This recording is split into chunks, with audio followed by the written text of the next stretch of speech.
goblet, hinge to squat. So this is a 4-part move, and this is going to take a lot of control. It's going to take a lot of mental intention and awareness of your body and how your body naturally moves. So take your time on this move. If it's a 35-second round, take your time. Don't worry about getting in as many reps as possible. Focus on, can I do this with quality and with intention here? So what you're gonna start off with is one weight. So I highly recommend having kettlebells. Of course, if you don't have them available to you, a dumbbell will work just fine. Now, what you're gonna start off with is standing in a squat stance. I'm gonna show you from the front. I'm also gonna show you what this move looks like from the side, so that you can also record yourself and see, how's your body responding? Is this working the way that you're supposed to be working, or is your body doing something a little bit different, so that you can start to address those things, okay? So, starting off, you're gonna be in a squat stance. So turning your toes out just slightly, a little bit wider than your hips, enough room between your feet that your pelvis can fit between your knees. That's always a thing to think about, okay? So, I'm gonna bring my bell up, bell between your feet. So you're gonna do a goblet clean. So bell between your feet, hips are back, hip drive to bring her up, okay? Now, what I'm gonna do is I'm going to hinge, squat, hinge, and stand. So elbows go to the ribcage. I'll show you from the side so you get a better view of this.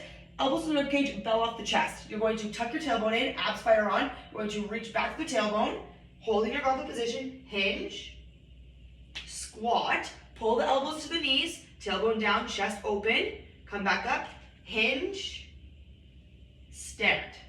Okay, so we're working a lot of different muscles here. We're working hamstrings, we're working lats, we're working core, we're working quads. Like, there's a lot of stuff going on in this movement, which is why it's a very valuable move, not only to do for strength day like you're doing it today, but it's also really valuable for a warm-up for a heavy deadlift day, for a heavy squat day, and really just allowing for that awareness. So again, elbows to the ribcage, bell up your chest. You're going to hinge back, reach the tailbone, squat down, elbows pop forward towards the knees, sit down to the tailbone, nice open chest, lift the tailbone, come back, bells come closer to the chest, elbows to the ribs, hinge, and stand. Full lockout, open through the hips, squeeze to the butt cheeks. Okay, now from the front, just so you can get a different visual, so you're gonna plant your feet.